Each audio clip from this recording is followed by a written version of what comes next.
Few countries understand the scale of the e-waste problem because no track is kept of all e-waste, says the European Environment Agency, which estimates between 250,000 tons and 1.3 million tons of used electrical products are shipped out of the EU every year, mostly to West Africa and Asia.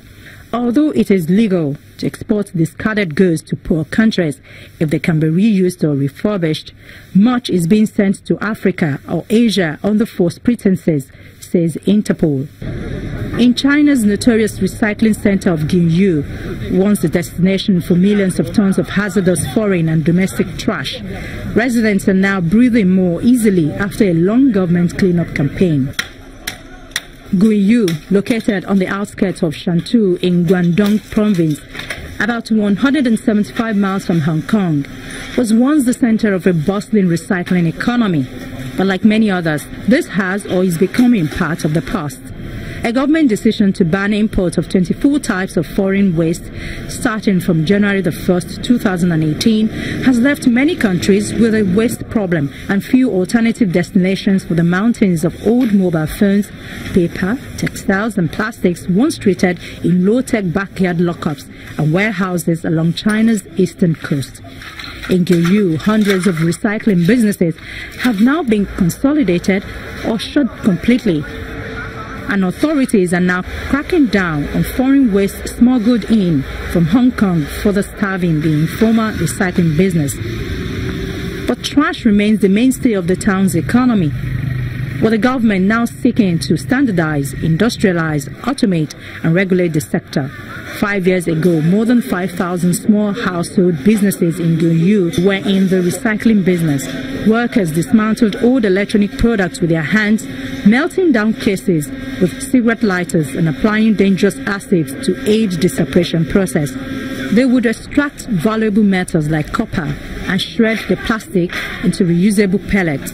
But now, small informal operators are banned completely from handling electronic waste, and the truckloads of broken computers and circuit boards are now delivered directly to a sprawling industrial park built on the edge of the town, where authorities can keep a closer eye on environmental, health and safety standards.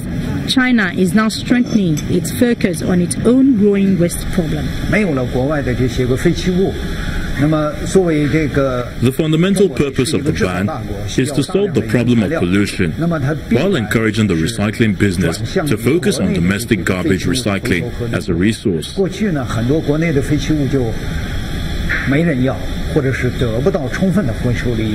Authorities hope China's manufacturers and their demand for raw materials will encourage the domestic waste industry to make up for what garbage from abroad had been providing. Back here in Nigeria, transboundary waste was first introduced following a negotiation worth $100 per month in the 1980s, partly as a result of environmental awareness in developed nations.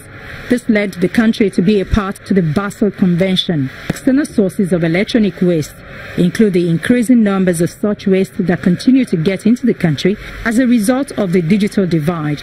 These reach their end of life sometimes more quickly than expected. The average consumer eventually dumps them alongside municipal wastes. The municipal wastes are usually burnt and toxic pollutants are released into the environment. The issue with Nigeria is data is not always accurate or available. But we know we have a population of 170 million people. We know on average every household in Nigeria has at least 2 mobile phones inside in their household. So it is a significant problem. We're talking millions of tons of electronic waste. And mind you, there's been a lot of illegal dumping of electronics in Nigeria from other countries, such as Germany, such as UK. Developed countries have been shipping in the past their waste to Nigeria under the criteria that it's second-hand electronics. But it's not second-hand. These are non-functioning electronics. I think we have to be clear on our definition of waste. And what we mean by that, or the definition under Basel Convention, is that non-working electrical equipment is considered waste. And in Nigeria, one of the challenges that we've had as a business is trying to let people understand that if the electronic is obsolete, non-functioning, that is waste. And like all waste globally, there's a cost to managing that waste. And we have to bear that. We have to take responsibility, and somebody has to bear the cost of processing that waste correctly. And what I mean by correctly, I mean let's remove these hazardous material. We mentioned mercury in the screens. We talked about batteries. All these things has hazardous material inside that can do harm to human health and to the environment. And they need to be extracted correctly. Electronics are full of valuable materials including copper, tin, iron, aluminium, fossil fuels, titanium, gold and silver. Many of the materials used in making these electronic devices can be recovered, reused and recycled, including plastics, metals and glass. In a report, Apple revealed that it recovered 2,204 pounds of gold worth $40 million from recycled iPhones, Macs and iPads in 2015. Wherever a producer can use an alternative raw material, an environmentally friendly raw material, or we say eco-friendly raw material, that makes for what we call cleaner production. Okay, but there are some raw material that the alternative is not yet in the market. We have to use that. We have to bear with that. But what is important to make sure that we use it with caution.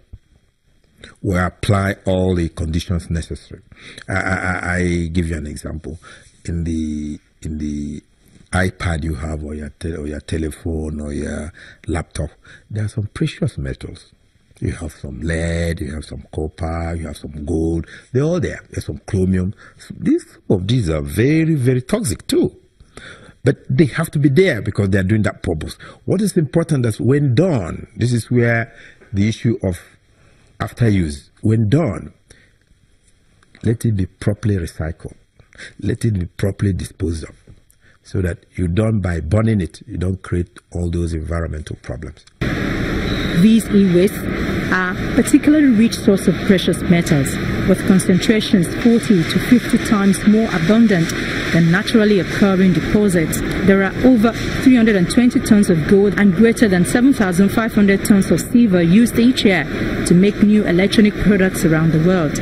As a result, there are more than $21 billion in precious metals inventoried in these devices, $16 billion worth of gold and $5 billion worth of silver, until a time when they can be recycled.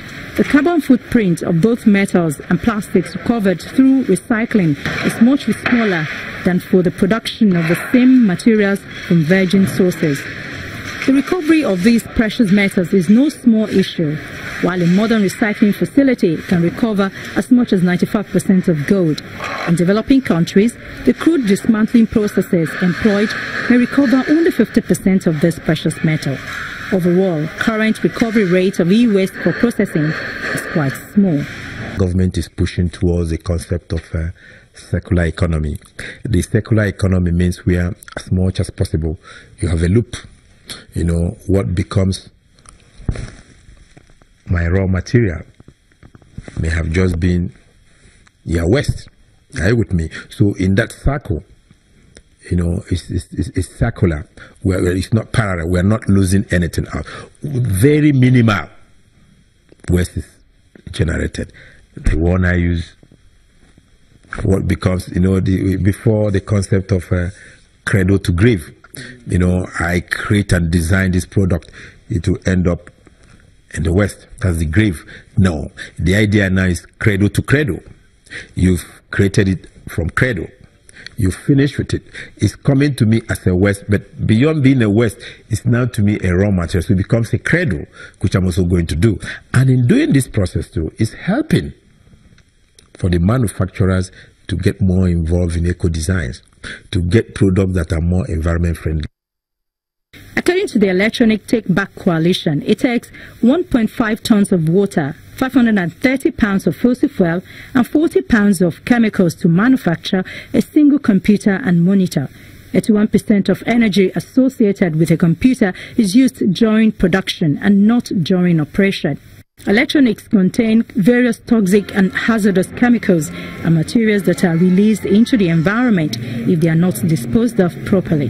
Recycling e-waste enables the recovery of various valuable metals and other materials from electronics, saving natural resources, for example, energy, reducing pollution, conserving landfill space, and creating jobs.